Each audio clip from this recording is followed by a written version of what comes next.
Donc, on va voir un petit peu, par cette présentation, qui est un petit peu un retour d'expérience de ce qu'on a pu faire chez OVH.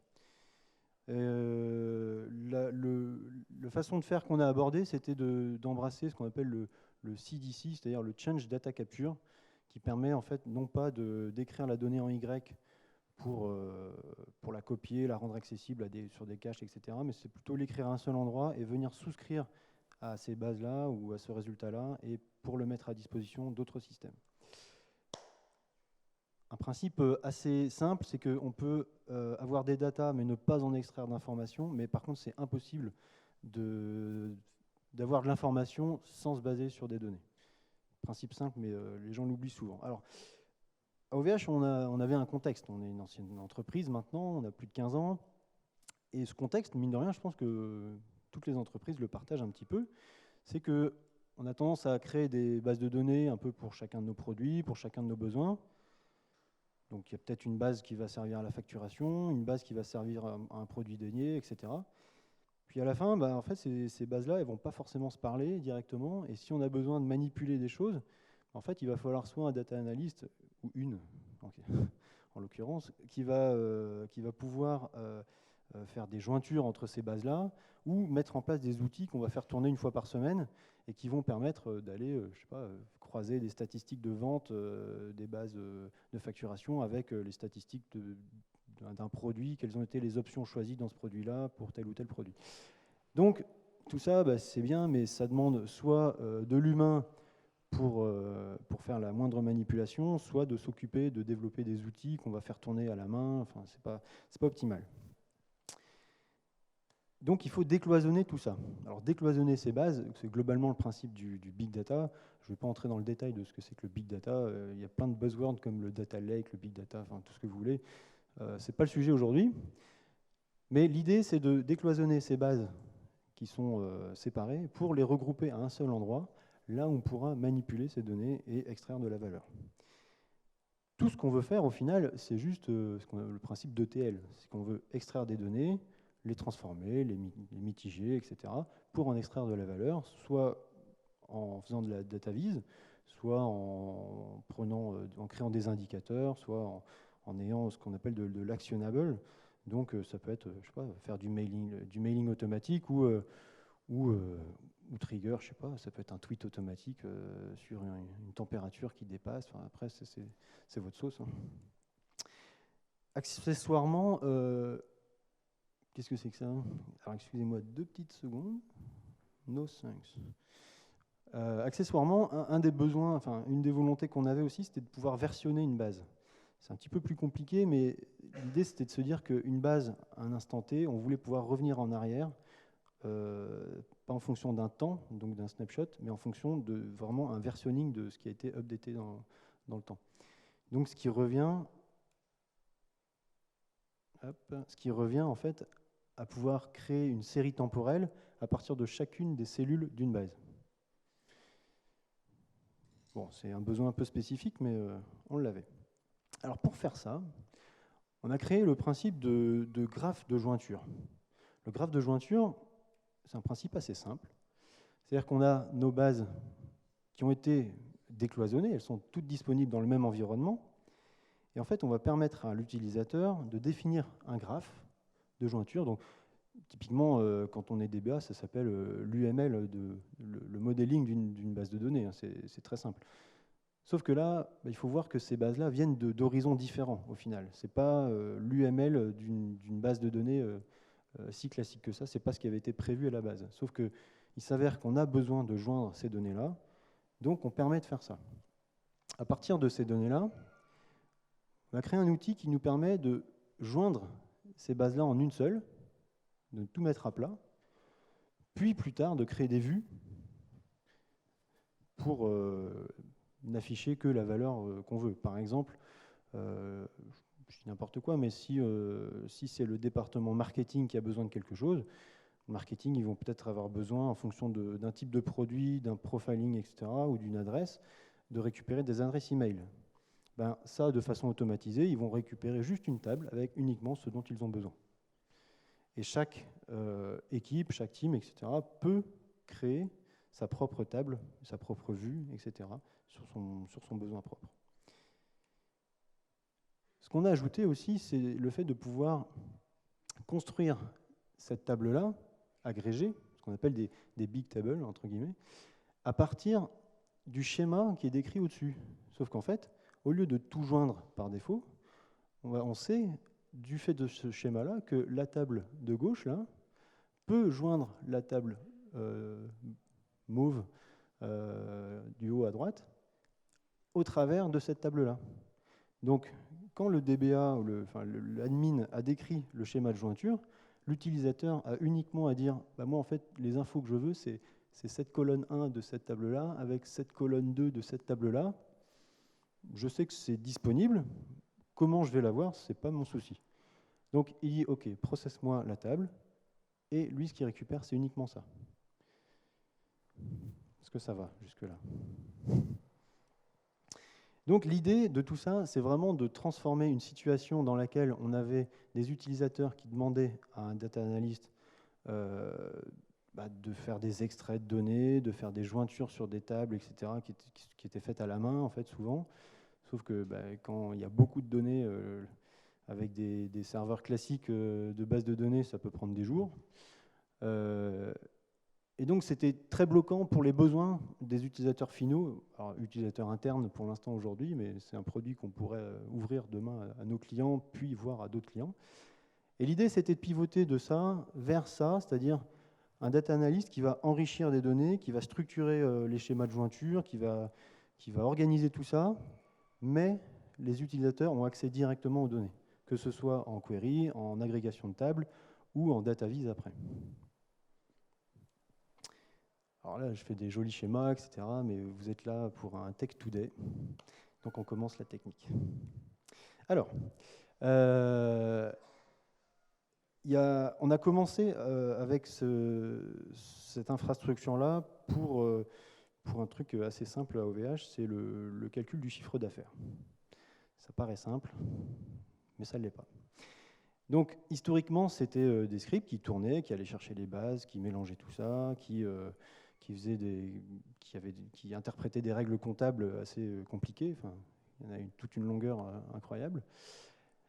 Et donc, sauf que ça ne correspondait plus à ce qu'on attendait. C'était des scripts qui tournaient en fin de mois régulièrement. Et donc, dès qu'il y avait une fermeture comptable d'un mois, dès qu'il y avait une fermeture d'une année, ça tournait pour toute l'année. Et ça prenait, je ne sais plus combien de jours à tourner. Bon. Donc, on s'est dit, bon, il faut déjà qu'on réimplémente ce qui est fait en mode batch. Donc, c'est la vue du haut. Pour déjà comprendre ce qu'on doit faire, parce que quand il y a des données un peu partout, etc., ce n'est pas forcément si facile que ça de s'y retrouver. Et qu'on ait des données, donc j'ai mis une petite coche verte, c'est-à-dire vérifiables. C'est-à-dire que dans le processing qu'on faisait, donc après, c'est du Hadoop, hein, donc globalement, c'était fait en MapReduce. Mais en fait, on voulait quand même que ces données-là soient vérifiées au regard de ce qui était produit historiquement à OVH. Ce qui nous permettait d'aller plus loin et de pouvoir être sûr que déjà, il n'y avait pas d'erreur, on avait interprété toutes les règles comptables comme il fallait, etc. Donc, on a commencé par ça.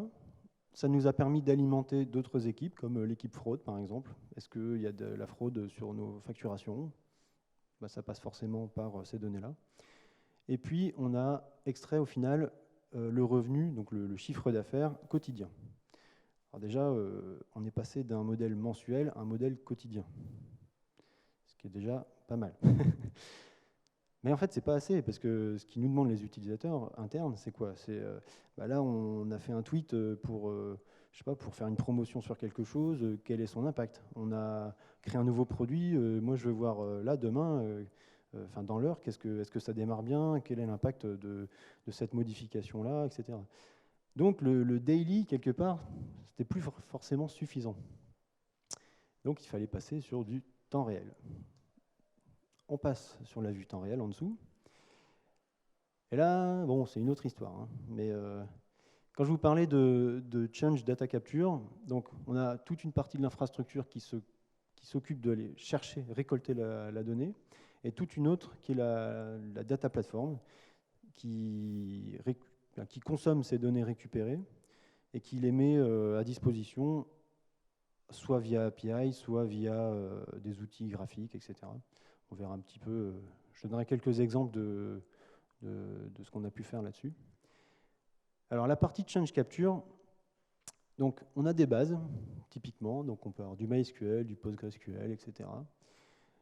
Et on a séparé ça en deux parties. Donc on a un agent, puis un serveur, pour la récupération des données. Pourquoi on a fait ça? Parce que à OVH, comme dans d'autres entreprises, il y a un principe de sécurité, enfin il y a une certification qui s'appelle PCI DSS. Et ce principe-là, je simplifie, mais globalement, vous ne pouvez pas comme ça ouvrir une base de données et venir consommer dedans en disant tiens, attends, je vais venir souscrire ton flux de réplication, venir consommer tes events, et puis derrière c'est ma sauce, j'en fais ce que je veux. Non, non, non. Donc les bases de données, elles sont bétonnées, et en gros, à part quelques élus qui ont le droit d'aller accéder aux données, tout doit être verrouillé complètement. D'où le principe de cet agent qui peut venir s'héberger sur la machine qui héberge la base SQL. Donc ça change un peu le paradigme, c'est-à-dire qu'au lieu de venir chercher dans un environnement, on a un relais qui consomme localement les données et qui va les exposer et les sortir à l'extérieur. Donc cet agent-là, on verra dans le slide suivant un peu comment il est architecturé, et il remonte de façon sécurisée le flux vers une passerelle qui va répartir ensuite dans un bus de transport qui est basé sur Kafka. Il y en a qui connaissent Kafka un petit peu? Raise your hand. Pas mal, bien. Donc Kafka, c'est un peu l'élément central d'ingestion chez nous. C'est-à-dire qu'on envoie tout dedans, puis après on a une infrastructure qui vient consommer. On ventile ceci dit dans Kafka sur des topics différents en fonction des données qu'on va récupérer ici. C'est-à-dire que j'ai parlé de SQL, donc quand on parle d'event SQL, ça va être des updates, des inserts, etc. Mais pas que, c'est-à-dire qu'on peut aussi récupérer les schémas, on peut aussi faire un dump, on peut faire plein de choses, et pas forcément que du SQL, on verra un petit peu après, mais il y a d'autres types de données qu'on peut récupérer comme ça. Donc ensuite, on a la partie data platform. Alors la data platform, le cœur est basé sur une techno qui s'appelle Apache Flink. Il y en a qui connaissent? Moins déjà, mais il y en a, c'est bien. Donc Apache Flink, c'est quoi? C'est globalement une plateforme de stream processing. Si vous connaissez Storm, par exemple, c'est un équivalent en plus moderne. Ou si vous connaissez Spark aussi, c'est un peu connu. Flink, c'est le pendant, c'est une techno qui fusionne Storm et Flink, et qui en fait un produit qui est capable de faire du stream processing comme du batch processing. Sauf que son cœur, c'est le stream processing, alors que le cœur de Spark, c'était du micro-batching. Donc si on voulait faire du stream processing et être le plus rapide possible sur le traitement, ce n'est pas possible avec Spark. Ça l'est dans la V2, mais la V2, elle est en bêta depuis quelques jours. Donc, mais en fait, ils ont réimplémenté beaucoup de ce que fait Flink dans Spark. Donc dans Flink, on va venir consommer les données qu'on pousse dans le bus, et puis on va traiter les schémas, on va traiter les events, on va traiter tous les types de données qu'on a à traiter. Puis on va répliquer en fait ces events dans une base, entre guillemets, une sorte de base géante qu'on a, qui est basée sur HBase. Donc HBase, c'est globalement une sorte de grosse base de données qui est disponible sur Hadoop. Bon, je ne vais pas aller en détail sur HBase aujourd'hui, mais on utilise un petit skin au-dessus de HBase qui s'appelle Phoenix, et en fait qui nous permet d'émuler une sorte de layer SQL au-dessus d'HBase. Pourquoi on a mis ça? Parce que globalement, là, c'était quand même du flux SQL qu'on avait, donc ce qui permettait de transporter un peu des structures quasi équivalentes de bout en bout, même si, on l'expliquera après, mais quand on fait l'ingestion de la donnée à ce niveau-là, elle a quand même été un petit peu triturée par rapport à ce qu'on recevait à la base. Puis, ce stream processing-là, mine de rien, il va faire des agrégations, il va faire des choses, et on va ventiler en fait dans différents back-ends en fonction des besoins qu'on va avoir. Donc typiquement, on va pouvoir pousser des données dans Solaire pour faire de l'indexation sur les données qu'on reçoit en entrée, ce qui veut dire qu'on peut ouvrir une API Search sur des données qui sont dans des bases pas forcément indexées à la base dans les MySQL. On va pouvoir nourrir un cache sur Couchbase, par exemple.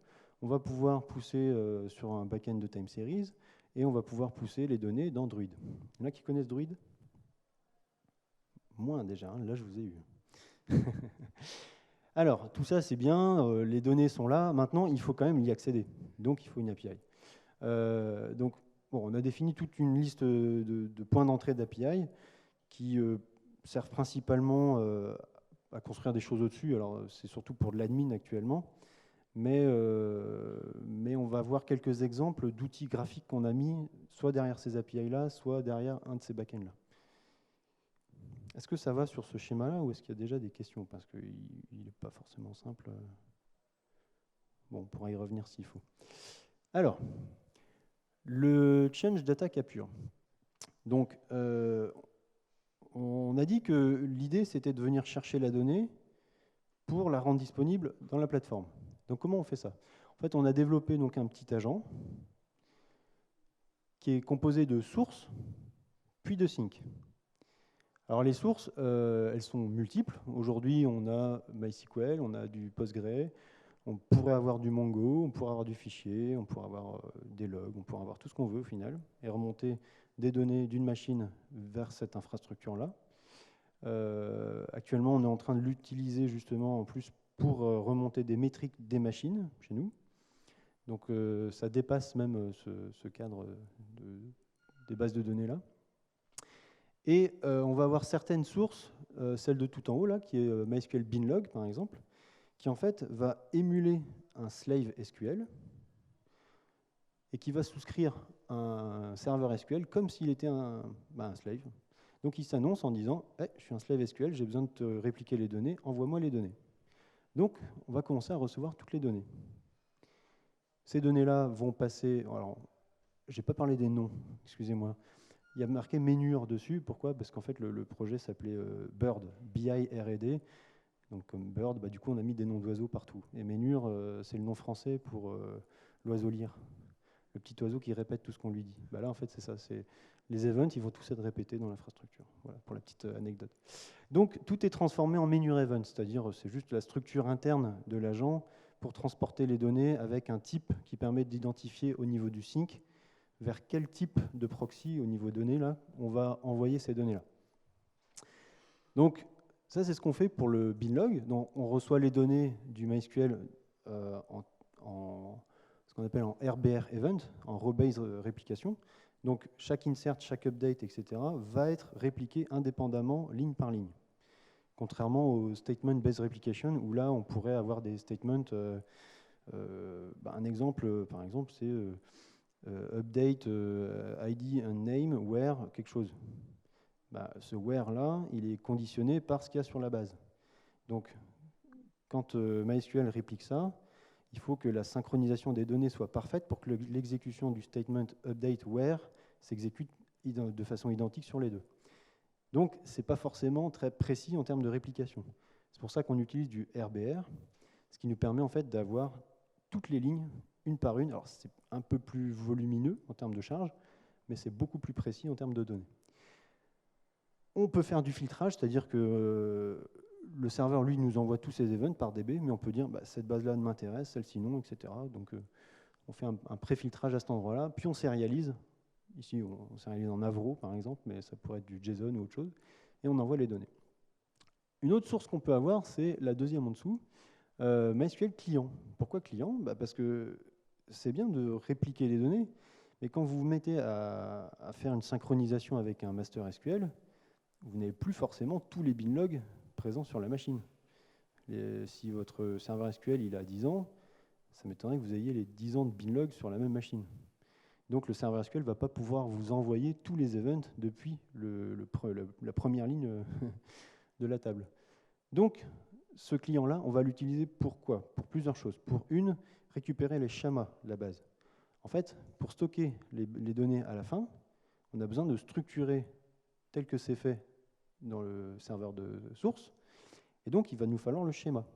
Donc en fait, on va avoir une méthode pour récupérer le schéma d'une base, le traiter côté plateforme, On va pouvoir récupérer les statuts du serveur. Est-ce qu'il est planté? Est-ce qu'il est en erreur? Est-ce qu'il est bloqué? Etc. Et on va pouvoir, ça c'est plus intéressant pour nous, c'est faire des queries, donc des dumps. C'est-à-dire que avant de recevoir, de souscrire mon binlog, en fait, je vais pouvoir aller faire une query en disant va me chercher l'historique de la base, et une fois que je l'ai, je me mets à souscrire en fonction des fichiers binlog disponibles, et du coup, je vais avoir l'intégralité de la base répliquée dans la plateforme. Postgre, je passe, le principe est le même, à la différence que il y a des petites bricoles pour recevoir ce flux de réplication. On n'est pas dans l'implémentation du protocole MySQL binlog, c'est autre chose. Juste une petite anecdote, c'est que on va l'open sourcer prochainement, mais on a la seule librairie de décodage du binlog MySQL qui est capable de décoder du MySQL type décimal. On s'est un peu cassé les dents dessus, parce qu'en fait, même MySQL ne sait pas décoder le type décimal. Depuis MySQL 5.0, ils ont arrêté le support. Et du coup, si vous utilisez par exemple un outil qui s'appelle MySQL Binlog, vous lisez des binlogs, si vous tombez sur ce type-là, il vous dit je ne sais pas le décoder, donc je ne peux pas lire la suite. Donc en fait, on a la seule librairie qui est capable de le faire, et pour le faire, on a dû réutiliser le schéma justement, donc c'est un petit peu compliqué à bidouiller et à faire, mais on est assez content de l'avoir fait. Oui, on a de l'historique. Donc, je vais passer sur tout ce qui est traitement de fichiers, syslog, etc. Enfin, vous avez compris qu'il y a différents types de sources qu'on peut agréger là-dessus, qu'on repousse, etc. Juste, vous voyez tout en haut, pour ceux qui ont des bons yeux, parce que je me demande si c'est très clair, on a un agent RPC client. Pourquoi? En fait, l'agent, il est pilotable. On va voir après pourquoi. Mais pour ça, on utilise en fait côté serveur un contrôleur de l'agent, et entre les deux, on fait du gRPC pour synchroniser en fait les actions qu'on a à faire côté agent. Voilà, tout ça est authentifié avec du token JWT, ce qui permet de gérer une authentification qui est quand même assez simple. Une fois que l'agent s'est authentifié, en fait, chaque sync va venir fournir, le gRPC et le sync vont venir fournir le token. Puis en fait, on n'a pas besoin de synchroniser, on peut multiplier tous les serveurs sans avoir à avoir un back-end de synchronisation des tokens ou des sessions. Donc de ce point de vue-là, c'est assez pratique. Puis j'en ai parlé tout à l'heure, mais en fait, les données qu'on a dans la data, elles vont être ventilées du coup dans Kafka dans des topics différents. Et vous le voyez au-dessus, on a un topic dédié aux contrôleurs justement. Et en fait, on s'adresse à tous les contrôleurs via ce topic-là. Est-ce que ça va sur l'agent? Ça a l'air d'aller. Un petit détail quand même, c'est que dans les données qu'on va produire dans Kafka, on parle de données potentiellement transactionnelles. Quand on relie un binlog, on va avoir tout l'historique des modifications. Donc vous comprenez bien qu'on peut avoir un insert, un update de cette cellule-là, un autre update, etc. Sauf que quand on consomme tout ça, nous, on va paralyser le traitement derrière. Il ne faut absolument pas qu'un update double un autre dans la chaîne de traitement. Donc, ce qu'on a mis en place, c'est un partitionneur Kafka qui nous permet de garder l'ordering des events. Et comment on le fait? C'est assez simple, en fait, c'est que par schéma, table, colonne, primary key, en fait, on va s'adresser toujours dans une même partition Kafka. Alors, Kafka, il faut savoir qu'un topic est divisé en plusieurs partitions, et on peut, grâce à ce partitionneur-là, adresser une partition particulière. Et le fait de mettre ça dans une seule partition, il faut voir ça comme une FIFO, c'est-à-dire que deux updates dans une partition ne peuvent pas se doubler. Alors que si on ne l'avait pas fait, on aurait pu avoir un update dans une partition et l'autre update dans l'autre, sauf qu'au bout de la chaîne, si on a un consumer qui va plus vite que l'autre, les updates auraient pu se doubler, et du coup on a une donnée qui est plus la bonne à l'issue de ça. Alors pourquoi on a un contrôleur? En fait, on s'est aperçu quand même que gérer de la conf, c'était quand même un peu chiant. Donc, ajouter des databases sur un agent, parce qu'en fait, on peut avoir un agent pour une base de données, mais on peut avoir plusieurs bases de données. En fait, du coup, on peut le faire à distance. Donc, on a ajouté un module qui permet de gérer en fait la conf à distance via l'API. On peut, sur un agent dédié, dire bah, OK, ajoute un connecteur vers une autre agence, une autre base de données. Et du coup, en fait, l'agent va instancier une nouvelle source, un nouveau plugin source par database. Voilà, en gros, ça nous permet de demander les dumps à distance. C'est-à-dire qu'un utilisateur pourrait dire « Ok, j'ai mon flux de réplication, mais parfois, dans MySQL, il y a des erreurs de réplication. » Il pourrait dire « Bon, bah là, je demande une synchro totale et on refait un dump complet et on récupère tous les events qu'on va réécraser dans la base finale. » Puis, bah, ça, c'est de l'admin, c'est pareil, mais l'utilisateur pourrait dire bah, « Là, je décide de stopper ma synchro, de la reprendre, etc. » Donc, toutes ces commandes-là, bah, c'est ce qu'on passe par le contrôleur qui permet de contrôler l'agent. Alors, le flow de traitement sur les jointures. C'est pas si compliqué. En fait, globalement, quand on fait notre réplication, on a notre event sérialisé qui continue dans le pipeline de traitement. Donc, pipeline de traitement, si vous avez suivi, il est fait par Flink. Puis là, on va désérialiser donc l'event. On va en extraire donc un tenant. Alors, bon, le tenant aujourd'hui, c'est OVH, mais on pourrait avoir d'autres. On va récupérer un environnement, une database, une table. Le payload, c'est le statement, c'est-à-dire insert, c'est du clé-valeur après, quoi, telle colonne, telle valeur, etc. Puis, quand on va processer ça, on va vérifier quelque chose. Est-ce que la table que je reçois est ce qu'on appelle une leaf table? C'est-à-dire que j'ai parlé tout à l'heure d'un graphe d'exécution, un graphe de jointure. Dans ce graphe de jointure, je l'ai simplifié en le mettant un peu à plat, mais ce graphe, il peut être plutôt complexe avec des bases, des tables qui vont être ce qu'on appelle des feuilles, c'est-à-dire des terminaisons du graphe. C'est un arbre, en fait, le graphe, globalement. Quand on veut faire une jointure, ça ressemble à un arbre. Donc, si cette table-là est ce qu'on appelle une leaf, alors on va déclencher le processus qui va permettre de recomposer la table préjointe avec toutes les données en fonction d'un schéma qu'on a défini. Alors là, bon, il est décrit en YAML pour être compréhensif. Mais globalement, si j'ai créé une big table qui s'appelle sales pour analyser les ventes, je vais décrire une colonne family qui va être, il va être composé d'une table qui s'appelle orders, qui fait partie de la family orders. On va décrire sa clé, on va décrire les enfants de cette table-là, etc. Donc, je passe un peu les détails, mais c'est vraiment toute la description qui permet de définir le graphe. Ça.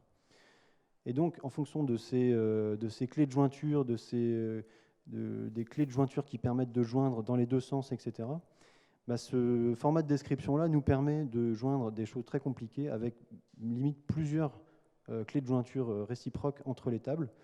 Donc, mine de rien, c'est quand même assez sympa. Alors effectivement, si ce n'est pas une leaf table, bah, l'event, le processing, on l'arrête là. Ça a été répliqué, mais il n'y a pas besoin de composer la table mergée, parce que ça veut dire que toutes les données ne sont pas complètes. Si c'est le cas, donc on récupère le schéma, etc. Et puis on va aller...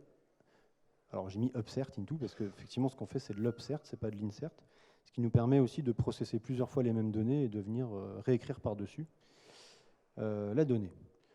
Voilà, ça c'est le workflow un petit peu global. Je vais assez vite là-dessus parce qu'il peut être on peut s'éterniser. Alors c'est bien joli tout ça, mais l'utilisateur, lui, ce qu'il veut, c'est voir un peu c'est visible, quoi. Parce que là, on a parlé d'API, on a parlé de processing, mais on bosse quand même pour des utilisateurs finaux. Mais en fait, ce qu'on a fait, c'est une des premières choses qu'on a fait, c'était de faire de l'indexation temps réel des données. C'est-à-dire que tout ce qu'on poussait dans l'infrastructure, on réindexait de la même manière qu'on faisait le change data capture. Ça, c'est un exemple des données qu'on a indexées dans ce qu'on appelle Banana. Il y en a qui connaissent Banana? Il y en a un. Il y en a qui connaissent Kibana. En fait, Kibana fonctionne sur Elasticsearch, là où Banana fonctionne sur Solaire. Solaire, c'est... bon, je ne présente pas Solaire. C'est une solution d'indexation un peu alternative à Elasticsearch. Donc voilà, pour ceux qui connaissent Kibana, vous n'êtes pas perdus, ça ressemble à la même chose, etc. Sauf que là, on a tout ça en temps réel. Et comment on le fait? Je vous ai parlé des upserts qui sont ventilés sur les clusters HBase, donc qu'on pousse dans tous les Phoenix. Et en fait, on a ajouté un petit SEP au niveau de HBase qui permet en fait, de souscrire à HBase comme si on était un réplica HBase. Donc on reçoit la ventilation et on a créé un HBase indexeur. Alors tout ça est synchronisé par un zookeeper, ZK Quorum, c'est zookeeper, qui permet en fait de croître cette brique-là complètement horizontalement. Et en fait, le SEP va découvrir où sont les HBase indexeurs via le zookeeper. Et les HBase indexeurs vont utiliser le zookeeper toujours pour savoir où sont les solar clouds. Donc en fait, tout ça c'est horizontal en croissance et tout ça c'est horizontal en croissance également. Le HBase indexeur, lui, va consommer les données là où elles sont par les SEP, parce que le SEP va lui dire « Ok, donc moi je m'annonce dans le zookeeper », et puis il va dire « Là j'ai de la donnée ». Lui va venir la consommer, après ils s'arrangent entre eux, ils font de la répartition, moi je consomme un tel, toi tu consommes un tel, tout ça c'est fait par élection sur zookeeper. Puis les données vont être poussées sur les Solar Cloud derrière, et donc disponibles en temps réel. Mais on peut aussi déclencher des réindexations en batch, c'est-à-dire si on a une base, on a ajouté un champ, etc., on peut redéclencher toute l'indexation sur ces tables-là. Voilà, bon, il y aurait de quoi en faire une après-midi de présentation là-dessus. Alors, globalement, tout ce qu'on vient d'évoquer, c'est du BI, c'est de la business intelligence. Donc, un des back-ends qu'on utilise nous permet en fait de générer ce genre de vue pour nos utilisateurs. Donc, voilà, c'est l'exemple qui est donné sur le site. Le projet, c'est Caravelle, c'est un projet open source qui est capable de se plugger sur plusieurs back-ends et qui est fait par Airbnb. Et en fait, mine de rien, maintenant, nos utilisateurs ont accès à ça, donc gratuitement, ce qui leur évite d'utiliser des choses comme Tableau, par exemple, qui peuvent être assez chères pour des besoins pas forcément très complexes. Quand vous avez une activité sur un produit, ce que vous voulez voir, c'est quel est le chiffre d'affaires du produit, quels sont les segments de vente, quel est votre type de population, où sont les clients dans le monde, etc. Après, c'est vous qui avez les questions, et en fait, le fait de mettre cet outil-là, ça permet justement, vous vous souvenez le schéma du data pass, le data analyst enrichit les données, mais l'utilisateur accède directement aux données. Là, on est dedans, c'est-à-dire que l'utilisateur, c'est lui qui définit son besoin, ses propres questions, et nous, on n'est pas en train de lui demander quel est ton besoin, qu'est-ce que tu veux faire. Non. Nous, on lui a préparé un truc, il compose les données en fonction de son besoin, et là, il a accès à tout ce qu'il veut, tout est indexé, etc. derrière. Un autre exemple, voilà, c'est par exemple de l'identification de population. Vous avez toute une masse de clients, vous ne connaissez pas forcément les populations, vous voulez peut-être extraire des groupes dans ces clients-là pour identifier si vous devez faire une campagne marketing sur un type de population plutôt qu'un autre, etc. Typiquement, en machine learning, ça s'appelle du K-means. C'est le premier algo qu'on va faire tourner sur des jeux de données pour trouver des types de populations. Là, vous allez pouvoir voir ces populations-là grâce à cet outil-là. Donc, c'est quelque chose qu'on a mis à disposition. Et je vous souhaite une bonne fin de festival pour aujourd'hui.